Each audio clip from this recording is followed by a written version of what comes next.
మీ కుటుంబ శాంతి, ఆరోగ్యం, ఆర్థిక అభివృద్ధి కోసం రుద్రాక్ష మహాపూజలో తప్పక పాల్గొనండి. ఇప్పుడే నమోదు చేసుకోండి.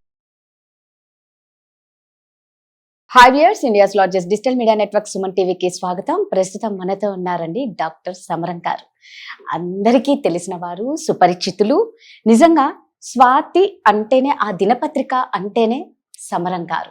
వారి కోసమే ఆ దినపత్రికల్ని కొంటారు అని అందరికీ తెలుసు. అప్పట్లో అందరూ హాస్టల్లో అయితేనేంటి, జాబ్ చేసే వాళ్ళు ఏంటంటే, ఇంట్లో భర్తలు ఏంటనే అందరూ దొంగగా వాళ్ళ దిండ్ల కింద కూడా పుస్తకాలు పెట్టుకునేవారు. అవునా కదా? సో అలాంటి సమరం గారితో ఈరోజు సూపర్ ఇంటర్వ్యూ చేద్దామండి. అసలు సమరం ఆ పేరేంటి, ఎందుకు పెట్టారు? వీరు స్వాతంత్ర సమరయోధుల ఫ్యామిలీ అండి. నిజంగా అంటే సమరం గారు అంటే అందరికీ తెలిసింది స్వాతి, సుఖ సంసారం ఇదే కదా. నో, వీరి వెనక చరిత్ర గల కుటుంబం అండి వీళ్ళది. సో ఒక్కసారి వారితో మాట్లాడదాం. నమస్తే సార్. నమస్తే అండి. సార్, సమరం గారు తెలియని వాళ్ళు ఎవ్వరూ ఉండరు. అసలు ఫస్ట్ ఆఫ్ ఆల్ సమరం ఆ పేరు ఎందుకు పెట్టారండి మీకు? ఆ పేరు సమరం అంటే యుద్ధం. యుద్ధం. యుద్ధ డేలో పుట్టాను నేను. అంటే 1939. అంటే ఇప్పుడు నా వయసు 87 సంవత్సరాలు. 87. జూలై 30కి 87 పూర్తయి 88లో అడుగు పెడతాను. మరి ఎందుకు నీ పేరు సమరం అని పెట్టారు? ఏదో సరదాగా పెట్టారంటే కాదు. మా ఫ్యామిలీ, మా నాన్నగారు, మా అమ్మగారు, మొత్తం మా కుటుంబం అంతా కూడా స్వాతంత్ర సమరయోధుల కుటుంబం. అంతేకాదు మా నాన్నగారు గోపరాజు గారు ముందు గోరా అని పేరు మార్చేసుకున్నారు. ఆయన నాస్తికులు. ఆయనకు దాదాపు 20 ఏళ్ల వయసులోనే నాస్తికత్వం భావాలు వచ్చాయి. ఏమిటి సమాజంలో ఇన్ని అసమానతలు ఉన్నాయి. ఒక పక్కేమో అందరూ దేవుని బిడ్డలే అంటారు, కానీ ఎంతో తేడాలు ఉంటాయి. అంటరాని వాళ్ళు అందరు దేవుని బిడ్డలు అవుతారు, నువ్వు దూరంగా ఉండు, చీచి రాకు, దగ్గర రాకు అంటారు. ఏంటి వాడు ఎందుకు ఇలా ఉండాలి? ఈ అసమానతలు ఎందుకు సమాజంలో ఉండాలి? అందరు మనుషులే కదా, ఒక కులం ఎక్కువ, కులం తక్కువ. ఏమిటి ఇలాగా ఎందుకు ఉండాలి అని ఒక మేధో మథనం మొదలైంది. అందులో ఆయన, మా నాన్నగారు ఎంఎస్సి జువాలజీ చేశారు, బయాలజీ చేశారు. బాటనీ జువాలజీ కలిపి బయాలజీ అనమాట. ఆయన సైంటిస్ట్ కనుక ఆ శాస్త్రజ్ఞాన్ని నేను లాజికల్ థింకింగ్తో పరిచయం పెట్టాను. లేదు మనకి స్వర్గం నరకంటున్నారు, ఎక్కడున్నాయి దేవుడు, ఎక్కడుంది అక్కడ ఎలా తెలుస్తుంది దేవుడు? అంతా దైవాధీనం అంటారు. అంతా దేవుని పూజలు కూర్చొని దైవాధీనం అంటే ఆ పనులవే మానవ శక్తి మీద జరుగుతుంది. నేను చదువుకున్నాను, నేను పాస్ అయ్యానంటే నేను కష్టపడి చేశాను, నాకెవరు చేయలేదు. అలాగే అందరూ ఎవ్వరు ఒక్కళ్ళు కూడా లేదు. దేవుని పార్వతి కూర్చొని పనులు అవుతుంది అంటే ఏదైనా అవుతుందంటే మనిషి యొక్క కృషి వల్లనే. మనిషి తను ఆలోచించి తను స్వయంగా చేయడం వల్ల అవుతున్నారు. అంటే దేవుడు అనేది ఎక్కడ మనకి ఆ కనబడ్డదు. ఏదైనా సత్యం అయితే అది నిరూపణ కావాలి. ఇప్పుడు సైన్స్లో ఏదైనా సరే ముందు హైపోథసిస్ అవ్వచ్చు, తర్వాత పరిశీలన, పరీక్ష అది ఎవిడెన్స్ బేస్డ్గా ఉండాలి, ఫ్యాక్ట్ బేస్డ్గా ఉండాలి. లేకపోతే ఇది సైన్స్ అది కేవలం కల్పన, ఊహ. అంత దేవుడు కూడా అంతే. నిర్ధారణ నిలిచేది కాదు, నిర్ధారణ నిలవదు దైవభావం. కానీ నిర్ధారణకి నిలవని దేవుణ్ణి అడ్డం పెట్టుకుని మతాలు వచ్చి మనుషుల మధ్య విభేదాలు పెట్టి మతాల మధ్య వైషమ్యాలు వచ్చి చంపుకోవడం ఏంటి, తిట్టుకోవడం ఏంటి, ఎందుకు ఇలాగా అని ఆయనకు అనిపించి మా తాతగారి పరమ సనాతన కుటుంబం. మా తాతగారు ఆయన గోపరాజు వెంకట సుబ్బారావు గారు. ఆయన కానీ పెద్ద శివభక్తులు, అనేక మంది 100 మంది భక్తులు కూడా ఉండేవాళ్ళు. ఆయన మహాదేవ శంభో అని గంటకి గట్టిగా ఇచ్చేవారు. మహాదేవ శంభో అని. అది మరి శివభక్తులు కదా, ఆయన అంతే. అలాంటి వారి కడుపును మా నాన్నగారు పుట్టారు. కానీ ఎప్పుడైతే ఏమిటి విధంతారు, మా నాన్నగారు కూడా 20 సంవత్సరాలు వచ్చే కాళ్ళకి గజ్జలు కట్టి శివరాత్రి భజన చేసిన వాళ్ళు, 24 గంటలు భజన చేసిన మనిషి. అయినప్పటికీ మనిషి ఈ సమాజాన్ని చూస్తుంటే, ఈ అసమతను చూస్తుంటే, ఈ బాధలు చూస్తుంటే, ఈ మూఢనమ్మకాలు చూస్తుంటే ఏమిటి ఎందుకు ఇలా ఉండాలి? ఒక మనిషి ఎక్కడ దేవుడు అనేది ఎక్కడ లేదు. అంచేత మనిషి తన శక్తిని గుర్తించి తాను కృషి చేస్తే ప్రతి మనిషి కూడా పైకి వస్తాడు. అంటే మనిషికి స్వేచ్ఛ, ఈ బానిస ఆస్తిక భావ సంఖ్యలు బయట పడిపోయి ఏదో దైవ సంకల్పము, దేవుని ఇచ్చ, దేవుని సహకారం ఉండాలని పక్కన పడేసి తను కృషి చేస్తే ఏదైనా సాధించగలడు. అంటే మనిషి కాలి దైవం అనే బానిస సంఖ్యలు బయటపడిపోయి స్వేచ్ఛా ప్రవృత్తితో వచ్చినట్లయితే తను తప్పకుండా అంటే తనలోని క్రియేటివిటీని బయటకు తీసుకొచ్చి సాధించగలడు. ఈ అసమానతలు తీసేయగలడు. అది సమాజంలో అసమానత మూలం మనుషులే సృష్టించారు అసమానతల్ని. వాళ్ళు ఎక్కువ కులస్తులు తక్కువ కులస్తులు పుట్టిన మనిషే పుట్టిన అంటే ఆ మనిషే తీసేయాలి. ఆ మనిషే తీయాలని నేర్పిస్తాను. ఈ అసమానత మీద పోరాడతాను, ఈ కుల వ్యవస్థ మీద పోరాడతాను, ఈ మత వ్యవస్థ మీద పోరాడతాను, ఈ వైషమ్యాలతో నేను పోరాడతాను అని నిర్ణయం వచ్చాను. నేను పోరాడతాను. ఎందుకంటే మనుషులు పెట్టి నేను మనిషినేగా. అక్కడి నుంచి ఏం చేశానంటే మా నాన్నగారు ఆయన గోపరాజు రామచంద్రరావు కులం పేరులో కానీ దేంట్లో కూడా కులం మొత్తం రాకూడదు, తెలియకూడదు. అంచేత గోరాన్ని మార్చేసుకున్నారు. గోపరాజు అని గోపరాజు గోను రాలు అది తీసుకున్నారు. గోరా అని చేశారు, రీచ్ చేసేసుకున్నారు. మా పేరు కూడా మార్చేసుకున్నారు. గోరా అని పేరు మార్చేసుకున్నారు. పేరు అలాగే అంత ఇది. అంచేత మా నాన్నగారు బయాలజీ ప్రొఫెసర్గా ఉన్నారు కనుక ముందు కాకినాడ కాలేజీ పనిచేశారు, తర్వాత మా కొలంబోలో పనిచేశారు, అంచేత కోయంబత్తూరు చేశారు, రీసెర్చ్ స్కాలర్గా చేశారు. తర్వాత కాకినాడలో పనిచేస్తున్నప్పుడు రెండోసారి పనిచేస్తున్నప్పుడు దేవుడు లేడు అని దేవుడు లేదు, దేవుడు కూడా కాదు లేదు. ఎందుకంటే దేవుడు ఒక ఊహ, అదే ఊహ తప్పు. ఈ ఊహ దైవభావన ఇవ్వది తప్పు. అంచేత దేవుడు లేదు అని వ్రాతపత్రిలో ఒక చిన్న ఆర్టికల్ రాశారు. వ్రాతపత్రి ప్రింటింగ్ చాలా తక్కువ ఉండేది. రాసే కాలేజీలు తీశారు. నువ్వు దేవుడు లేదంటావని ఆన్సర్ తీసేస్తే ఓకే. అక్కడి నుంచి ఇంకా సమాజంలో ఇంకా ఎక్కువ. అందుకని గోరగారు ఏం చేశారంటే మా నాన్నగారు నేనే మనిషే మార్చాలి సమాజాన్ని. మనిషికి స్వేచ్ఛ ఉంది, ఎవరికి ఎక్కడ దేవుడు అంటే లేడు, అంచేత నేను చేయాలని చెప్పి అక్కడి నుంచి ఈ అంటరాని వాళ్ళని హరిజనులు ఎవరు ఉన్నారో హరిజన వాడని ఊరికి దూరంగా ఉండేది. ఇది చాలా ఘోరమైన విషయం. అంచేత ఆయన ఎప్పుడైతే చాలా స్టూడెంట్స్ ఈయన భావనలు ఫాలో అవడం పెట్టారు. వాళ్ళు ఇక్కడ నాన్నగారితో ఉండి వాళ్ళ నాన్నగారు ఉద్యోగం కూడా పీకేశారు కదా, ఇంకా నాన్నగారు సానుభూతి ఎక్కువైపోయి ఆడబడి హరిజన వాడలోకి వెళ్ళి మీరు ఇలా ఉండడానికి వెళ్ళారు, చదువుకోండి, మీరు పైకి రండి, అందరితో సమానం అండి, మనకు కృషి చేస్తే ఏదైనా సాధిస్తాం, ఎందుకు ఇలా పడి ఉండాలి దూరంగా, చేతగాని వాళ్ళకి ఎందుకు ఉండాలి లాగా, అంత శిక్ష పెంచుకోండి అని చెప్పి వాళ్ళందరూ రాత్రి పాఠశాల పెట్టి చదువులు చెప్పి అని వాళ్ళ చేసి తీసుకొచ్చి అలాగా మంచి మంచి లీడర్స్ కూడా తయారు చేసిన వాళ్ళలో ఎక్కడ ఏమన్నా సరే. అలాగే విధవా వివాహాలు చేయించారు. మన విధవా వివాహాలు అంటే వీరే కందుకు వీరేశం గారు దృష్టి వస్తారు, విధవా వివాహాలు చేయించారు. అలాగే అందరూ ఆడపిల్లలు చదువుకోవాలి, ప్రతి ఆడవాళ్ళు అప్పుడు చదువుకుని చాలా తక్కువ, ఆడవాళ్ళు చదువుకుని చాలా చేశారు. ఇలా అలాగే వండాంతర వివాహాలు చేసేవాళ్ళు. ఈ 2 రకాల కులాలను కల్పించి పెళ్లి చేసేవాళ్ళు.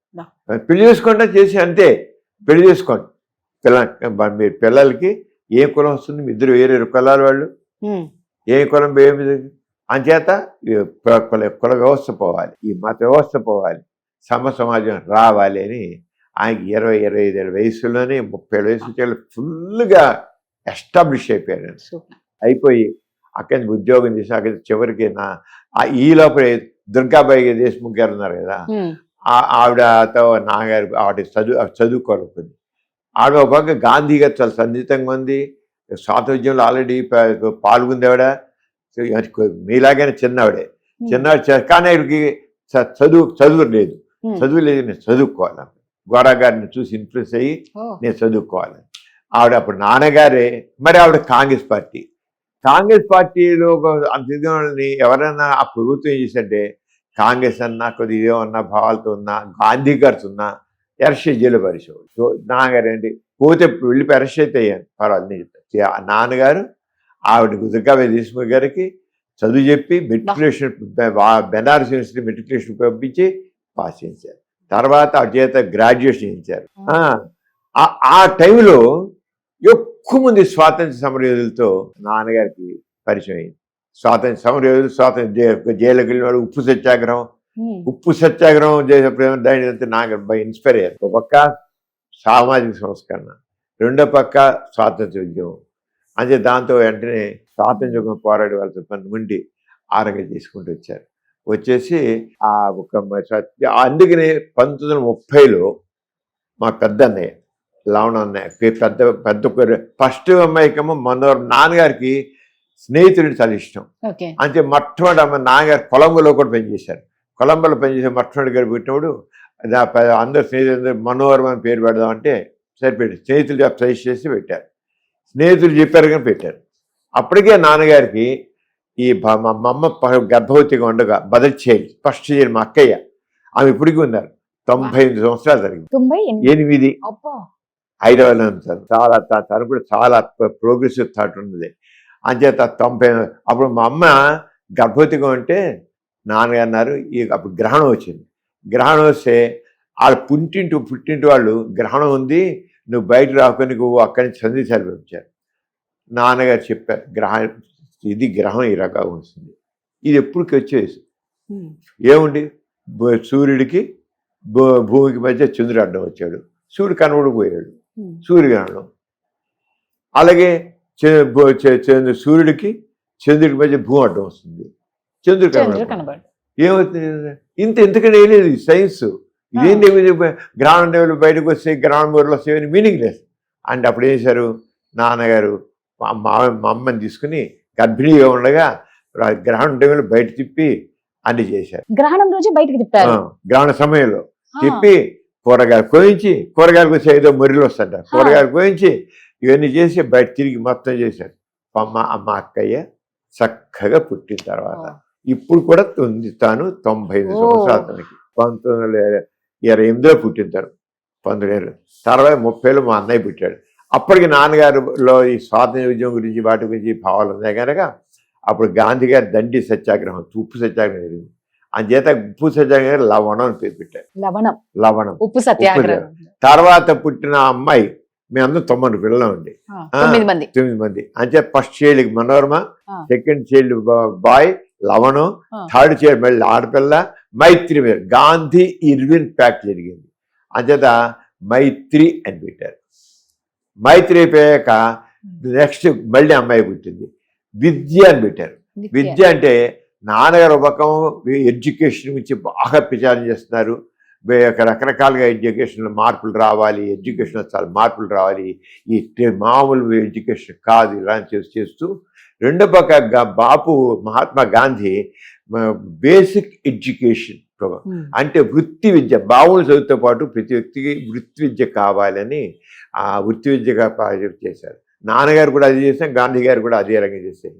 అంచేత ఆ బాపు మహాత్మా గాంధీ, మేము బాపు కూడా అన్నవాడైపోయింది, మహాత్మా గాంధీ ఎడ్యుకేషన్ కొత్త చెప్పారు కనుక విద్య అని పెరుగుతారు. ఆ విద్య కూతురే నా వైఫ్. తర్వాత ఆ విద్య చెల్లిపాటి విద్య అని విజయవాడ పార్లమెంట్కి తను నా ప్రైజ్ member of parliament from the Vijayawada parliament constituency అనమాట. మా అక్కయ్య తను. అదే మా పిల్లకి 5 చాలా అదే రోజుల్లో మా నాన్నగారు కాంగ్రెస్ వాళ్ళు చాలా యాక్టివ్గా ఉండేవారు, దేశ స్వాతంత్ర్యం కోసం పోరాడుతూ యాక్టివ్గా కూడా ఉండేవారు, దాంట్లో పాల్గొంటుండేవారు. అప్పుడు అన్ని రాష్ట్రాల్లోనూ అప్పుడంటే ఇంత డెమోక్రసీ లేదు కానీ ఎలక్షన్స్ జరిపేవాడు. ఆ ఓటు చదువుకున్న వాళ్ళకి ఒకటి ఉండేది, డబ్బున్న వాళ్ళకి ఒకటి ఉండేది. అప్పుడు రోజుల్లో చదువుకున్న వాళ్ళకి, డబ్బున్న వాళ్ళకి, ఉద్యోగం చేసే వాళ్ళకి ఓటు ఉండేది. అలా దాంట్లో అన్ని రాష్ట్రాలను కాంగ్రెస్ వచ్చింది. అప్పుడు మా అన్నయ్యకి విజయం అని పేరు పెట్టారు, ఎందుకంటే కాంగ్రెస్ అన్నింటిలో వచ్చింది కదా అని విజయం పెట్టారు. తర్వాత నేను పుట్టాను, నేను సెకండ్ వరల్డ్ వార్, రెండో ప్రపంచ యుద్ధం, నా పేరు సమరం. ఇప్పుడు ఆ సమరం మేము ఉందన్నాడు. తర్వాత మా తమ్ముడు పుట్టాడు నియంత. నియంత అంటే ముసోలి, హిట్లరు, స్టాలిన్ వాళ్ళందరూ ఏలుతున్న టైం. అంచేత నియంత డిక్టేటర్, వాళ్ళందరూ నియంతడే, వాళ్ళందరూ డిక్టేటర్స్ గానే ఉండి చేస్తారు. అంచేత నియంత అని పేరు పెట్టారు. తర్వాత మా చెల్లెలికి మారు అని పేరు పెట్టారు. మారు అంటే మా ఇంట్లో మా నాన్నగారు ఇంకా చివరిలో మచిలీపట్నంలో 1936 ఆ 36, 37, 38, 38 దాకా నాన్నగారు మచిలీపట్నంలో బాటనీ డిపార్ట్మెంట్లో అక్కడ నాన్న head of the botany department పనిచేశాను. మచిలీపట్నం హిందూ కాలేజీలో పనిచేసినప్పుడు ఈ నాన్నగారి నాస్తికత్వం కోసం బయటకు వెళ్ళి మాట్లాడడం, ఈ హరిజన్ వాళ్ళలోకి వెళ్ళి వాళ్ళతో కలిసి సహపంక్తి భోజనాలు పెట్టడం, ఇవన్నీ చేయడం పెట్టారు. సామాజిక సమానత్వం కోసం అని. అలాగే అందరూ మనుషులు సమానం చేస్తే నాన్నగారు 2 సార్లు ఉద్యోగం తీసేశారు. 2 సార్లు చేసి మళ్ళీ పోరాడి మళ్ళీ ఉద్యోగం తీసుకున్నారు. 3వసారి ఇదే ఉంటే అసలు ఈ రంగం వద్దు, అసలు ఈ వ్యవస్థ ఇలాంటి దాంట్లో మనం బయటకు వచ్చే గట్టి పోరాడదాం అని ఆయన రిజైన్ చేసి 3వసారి బయటకు వచ్చేసారు. బయటకు వచ్చేసి పూర్తి ఎంత మీరు ఆశ్చర్యపోతారు మనిషిని గౌరా గారిని, మా నాన్నగారు ఆయనలో ఉన్న పట్టుదల, దీక్ష, సమానత్వం కోసం పోరాటం, అసలు సాంఘిక సమానత్వం కోసం ఆయన పోరాటం అనేది తెలిస్తే చాలా మంది కనిపిస్తుంది.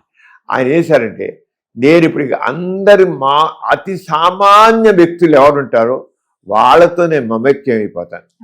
గూడు గుడ్డ కూడసం కూడా కష్టపడే వాళ్ళతో ఉంటే వాళ్ళతో నేను. అందుకని నాన్నగారు ఏం చేశారంటే, ఉద్యోగం చేసుకుంటే వల్ల ఆయన వచ్చిన జీతంలో చాలా డబ్బులు పిల్లలు చదువుకి ఇచ్చేవాడు.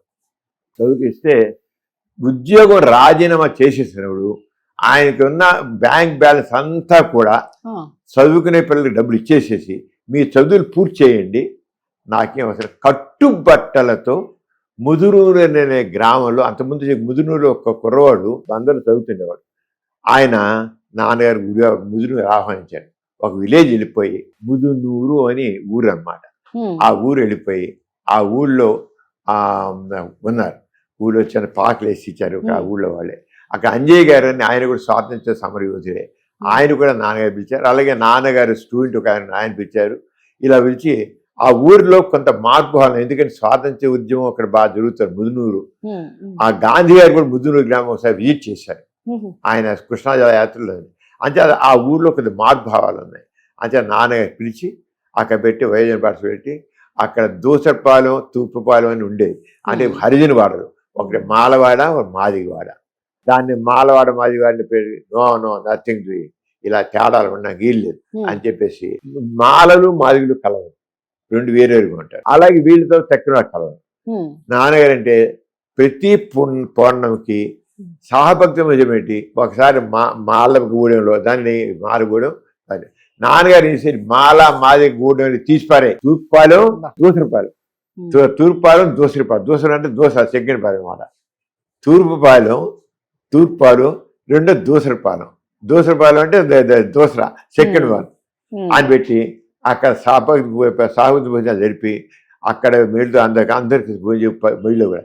కొంతమంది వస్తే ఇంట్లో కొట్టడాలు కొంత వచ్చేవాళ్ళు, వస్తే ఇది అగ్రకులస్తులు వస్తే కొన్ని ఆరంగా వాళ్ళతో పాటు ఉండి అంత భవ్యకి స్వాతంత్ర ఉద్యమంలో మళ్ళీ పార్టిసిపేట్ చేస్తూ జైలుకి వెళ్ళారు. నాన్న మొత్తం మా నాన్నగారు అరెస్ట్ అయ్యారు, మా అమ్మ అరెస్ట్ అయింది, అందరూ ఒకసారి. మా అక్కయ్య అరెస్ట్ అయింది, మా అన్నయ్య అరెస్ట్ అయ్యాడు, మా మేనత అంతా.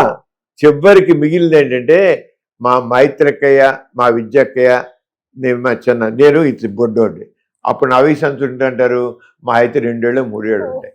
అంత పిల్లల్ని వదిలేసేసి మా అమ్మ వాళ్ళ జైలుకి 6 నెలలు జైలు, రాయవల్లి జైల్లో 6 నెలలు జైల్లో ఉన్నారు. ఈ 6 నెలలు మా నాన్నగారి యొక్క త్యాగం ఎంత గొప్పదంటే, మా పిల్లలందరినీ వాళ్ళే స్కూల్లో వాళ్ళే పోషించారు.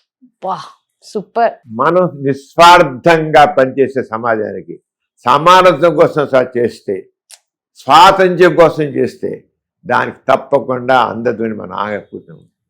నమ్ముకుందని అసలు ఒక సినిమా తీయొచ్చు అండి, సినిమా చూస్తున్నట్టుంది మీరు చెప్తుంటే. నేనుట మాకు తెలియదు, అప్పుడే చిన్నవాడు కదా, 2 ఏళ్ళు. ఆ పొలాల గట్లు ఎట్లా అమ్మ అని పరుగులు ఇచ్చినవాడు అంట. నేను మా తమ్ముడు ఉన్నాడు, వాడిని వాడు ఇంకా నాకు చిన్నవాడు. మా అక్కయ్య అది మేము ఉన్నది ఊరు బయట ఒక చిన్న పాకలేసి 2 పాకలేసి ఇచ్చారు మాకు. తేళ్ళు, మండ్రగబ్బులు, అబ్బబ్బబ్బ. పాములు అని ఉండేవి. తేళ్ళు మా అమ్మ చూస్తుంటారు రాత్రిపూట అరిగిన పడుకుంటే మాకు మంచాలు కూడా లేవు కిందే.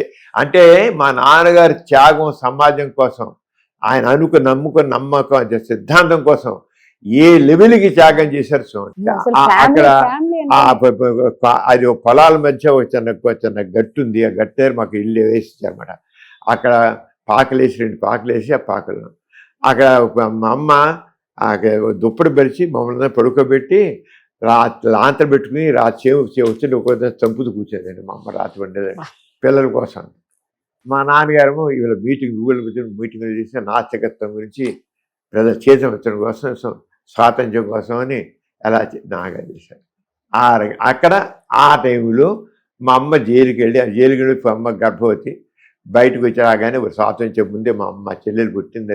మార్పు అని బ్రిటిష్ సామ్రాజ్యం నుంచి మన భారతీయుల సామ్రాజ్యం వస్తుంది, మన సామ్రాజ్యం వస్తుంది.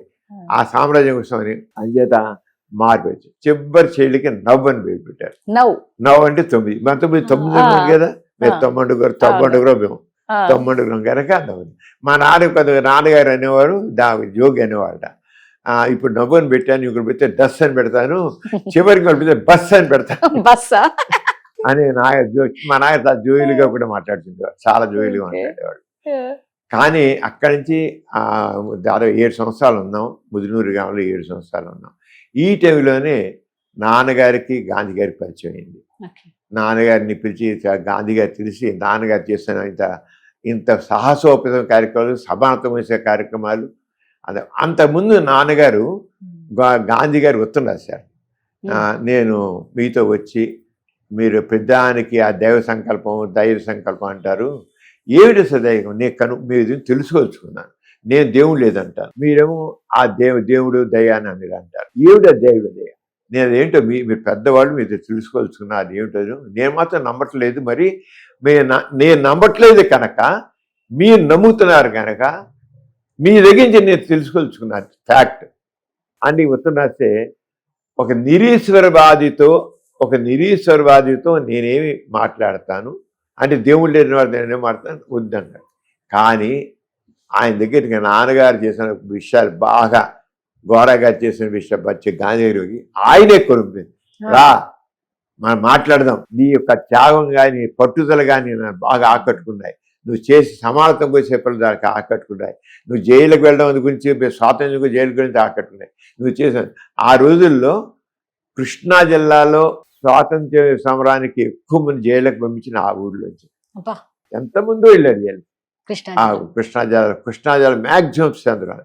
అలాగే న్యాయపతి రాఘవరావు ఉండేవారు, ఆంధ్రప్రభ అనే పేపర్ దాని పాన్ సుపారి రాశారు. ఆయన రాస్తూ ఎవరైనా సరే కృష్ణా జిల్లా గడ్డ మీద కాలు మోపి దేవుడు లేని ఊరు ఏది అని చెప్తే వెంటనే ముదునూరు అని చెప్తారు అన్నారు. అంటే ఆ ఊళ్ళో వాళ్ళందరూ కూడా దేవుడు లేడని అన్నారు. ఆ ఊళ్ళో వాళ్ళందరూ నమ్ముతారు దేవుడు లేడు అనేసి. ఆ ఊళ్ళో వాళ్ళందరూ కూడా దేవుడు లేడనే నాన్నగారి మాటతో పూర్తిగా ఎక్కిపించారు.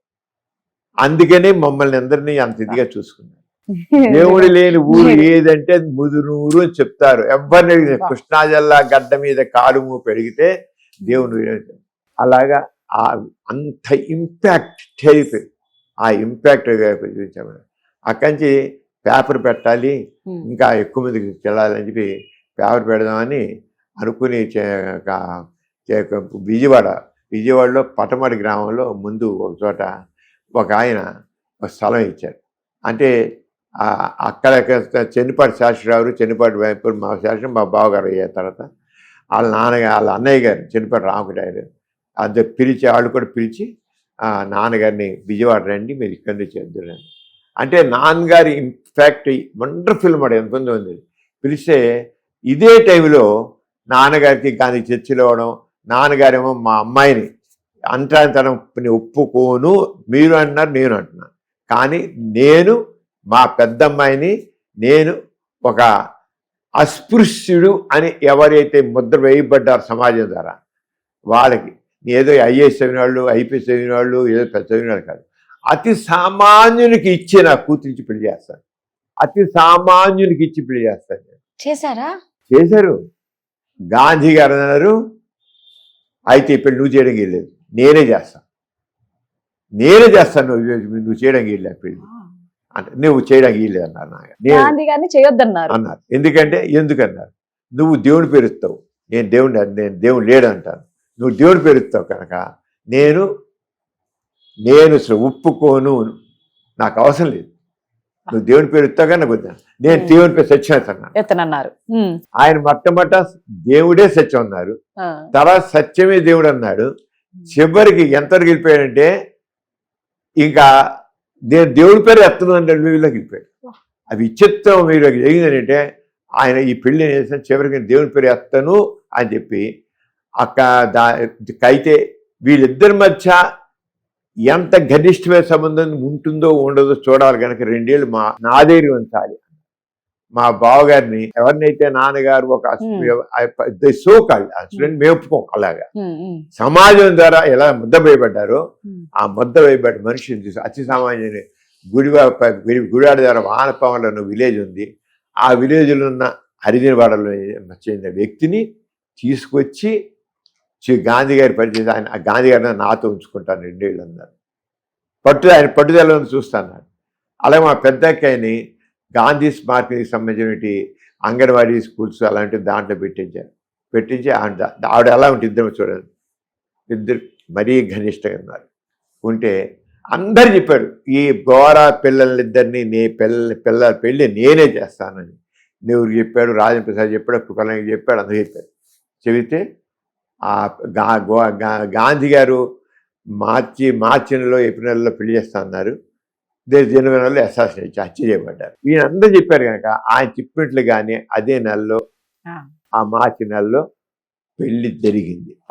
ఆ పెళ్లికి జవహర్లాల్ నెహ్రూ వచ్చాడు, కృపలాని వచ్చాడు, జయప్రకాష్ నారాయణ వచ్చాడు, అందరూ వచ్చారు. ఆ టైంలో మీరు అసలు విషయం చూసుకోవాల్సింది ఏంటంటే గాంధీ గారు ఢిల్లీలో అప్పుడంతా మత కళాలు చాదురుని అనేక మంది చంపుకుంటున్నారు.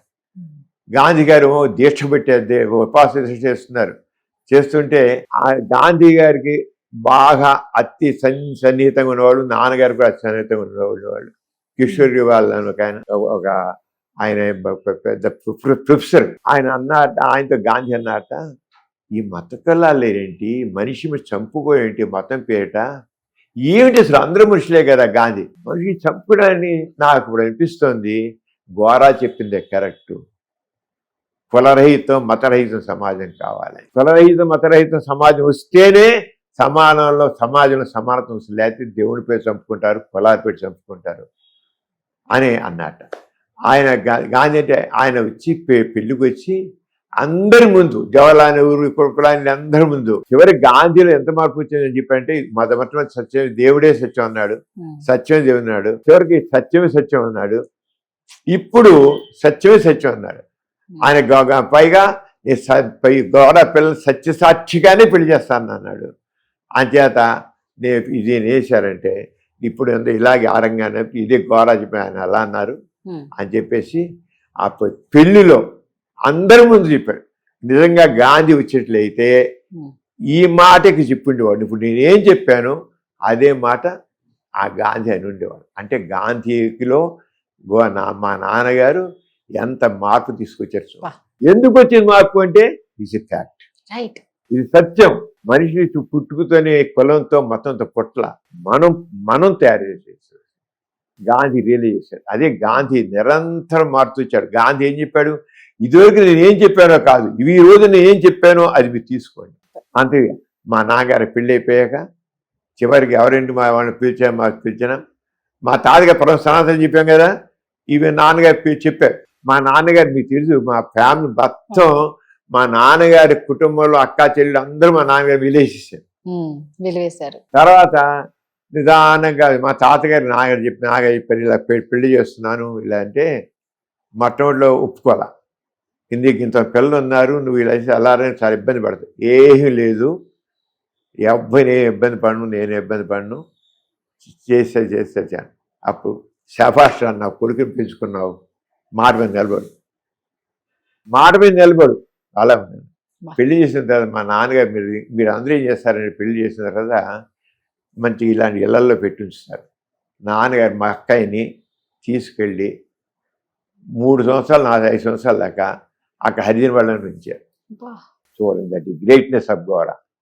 అందరు పెళ్లిళ్ళు చేసి ఏదో తీసి అక్కడి నుంచారు, ఆ గుడిసెలో నుంచారు. 3 సంవత్సరాలు. అది ఎత్తిదం అంటే నాస్తికత్వం అంటే. నాస్తికత్వం 100% మనుషులకు గౌరవిస్తుంది, సమానత్వాన్ని నిజం నమ్ముతుంది, మాట మీద నిలబడుతుంది. ముఖ్యంగా చెప్పండి మనిషికి విలువ. అందుకే నాన్నగారు చెప్పేవారు ఆ నాస్తికత అంటే వాస్తవికత, సంఘ దృష్టి, వ్యక్తిత్వం. ఏదైనా సరే ఫ్యాక్ట్ అవ్వాల్సిందే, సత్యం మీద ఉండాల్సిందే. ఏ వ్యవస్థ మొత్తం సత్యం. ఆస్తికత్వం ఊహల మీద ఉంటుంది, నాస్తికత్వం నిజం మీద ఉంటుంది. అంచేత వాస్తవికత. సంఘ దృష్టి నేను ఒక్కనే కాదు, నీ తోటివాడి గురించి ఆలోచించాలి. తోటివాడు బాధల్లో ఉంటే నువ్వు కూడా బాధల్లో ఉన్నట్లే. తోటివాడి గురించి ఆలోచించాలి, అంతేగాని నీ స్వార్థం పనికిరాదు. అంతే సంఘంలో సమానత్వం కావాలి, అందరి సమాన అవకాశాలు కావాలి, సామాజిక న్యాయం కావాలి. అందరికీ సమానంగా అవకాశాలు ఉండాలి, సమాన గౌరవం కావాలి, సమాన విలువ కావాలి. అదే సంఘ సృష్టి. మూడోది వ్యక్తిత్వం. ప్రతి వ్యక్తి దేనికి దాసోహం కాదు. No slave mind. Man is supreme. ఎవ్వరికి దాసం ఏ పవర్ సూపర్ నేచర్ పవర్ ఏం లేదు, దేవుడు ఏం లేదు. నువ్వే శక్తివంతుడు. నీ శక్తిని వెలికి తీయి, ఆ శక్తితో నువ్వు పనులు చెయ్యి. దేని మీద ఆధారపడకు, నీ మీద నువ్వే ఆధారపడు. దేని ఏదైనా సమాజం నువ్వు మంచి చేసినా నువ్వే, చెడు చేసినా నువ్వే. కర్త కర్మ. అంటే సమాజంలో నీతి ఉండాలంటే నువ్వు నీలోని నిజాయితీ, నీలోని మంచితనం ఇంకోటి అనొద్దు, నువ్వే సర్దిద్దాలి. తప్పు చేయకుండా ఎవరు తప్పు చేసి సర్దిద్దే కూడా నువ్వే. మొరాలిటీ, నైతికత. ఆ రకంగా 3 సిద్ధాంతాల మీద వాస్తవికత, సంఘదృష్టి, వ్యక్తిత్వం చేశారు. అక్కడి నుంచి నాగారు అలాగే అన్ని కార్యక్రమాలు చెప్పలేని కార్యక్రమాలు తీస్తున్నారు. అక్కడి నుంచి మీకు అసలు విషయం చెప్పాలి. నాన్నగారు ముదునూరుగా నుంచి పరమడు వచ్చిన తర్వాత అక్కడ ఒక స్థలంలో ఉంచారు. నాన్నగారు పెళ్లి నిశ్చయం చేశారు. మా పెద్దక్క పెళ్లి నిశ్చయం చేస్తే ఎవరైతే ఆ ఊళ్ళో స్థలం ఇచ్చి ఆ స్థలం అన్న వ్యక్తి పేరు నేను చెప్పను కానీ అందరికి తెలుసు. ఆ వ్యక్తి మీరేదో పెద్ద మంచి చదువుకున్న వాళ్ళు, గాంధీ గారితో సంబంధం ఉంది, చాలా పేరున్న వ్యక్తి, ఏదో ఆయన మా స్థలంలో ఉన్నారని నేను సంతోషిద్దాం అనుకున్నాను. మీరు హరిజనులతోనే పెళ్లి చేసి ఇంకెలా అండి, ఇలా అయితే ఎలా కుదరదు, మీరు మా స్థలం చెల్లిపోవాలని. మా అక్కయ్య పెళ్లి నిశ్చయం కాగానే అక్కయ్య పెళ్లి నిశ్చయమైంది, ఇంట్లో ఎక్కించారండి, మీ స్థలం ఎక్కించామన్నారు. అప్పుడు ఆ ఊరు సర్పంచ్గా ఉన్నటువంటి చెందుపాటి రామకోటయ్య గారు, చెందుపాటి శాస్త్రిగారు తీసుకొచ్చాం. మేము మిమ్మల్ని మీ ఊరిని పోనివ్వం, మీరు మాది ఇక్కడే ఉండాలని చెప్పి ఆ చెందుపాటి రామకోటయ్య గారు, ఆ శాస్త్రిగారు ఇద్దరు కలిసి అక్కడ వాళ్ళకి స్థలం ఉంది. ఆ స్థలం ఉంటే ఆ స్థలంలో వీళ్ళే ఆ పాకలు తీసుకొచ్చి ఆ పాకలు వేసి రామకోటయ్య గారు, శాస్త్రి గారు, దాని శాస్త్రి గారు మరీ బాధ్యత తీసుకొచ్చేసి మమ్మల్ని అందరినీ అక్కడ పెట్టారు. మాటలు రావట్లేదు. మా కుటుంబంలో అన్ని అంటే కులాలు ఒప్పుకోం, కానీ మీ తెలివి కోసం అన్ని కులాల వాళ్ళు కింద నుంచి పై దాకా అందరూ ఉన్నారు. అన్ని మతాల వాళ్ళు ఉన్నారు. మాది మినీ భారతం. నిజంగా మీ ఫ్యామిలీ గురించి చెప్పినందుకు చాలా హ్యాపీగా ఉంది. అందరూ ఇలాగే మీలాగా అర్థం చేసుకుంటే నిజంగా ఎక్కడ పరువు హత్యలు జరగవు, ఎక్కడ గొడవలు జరగవు, ఎవరిని చిన్న చూపు చూడరు, అందరూ ఒకే కుటుంబం లాగే ఉంటారు సొసైటీలో అంతా. చాలా థ్యాంక్స్ అండి, మా దగ్గరికి వచ్చి మీరు ఇంత టైం మాకు ఇచ్చినందుకు, ఇంతసేపు కూర్చున్నందుకు నిజంగా కృతజ్ఞతలు. నమస్కారం.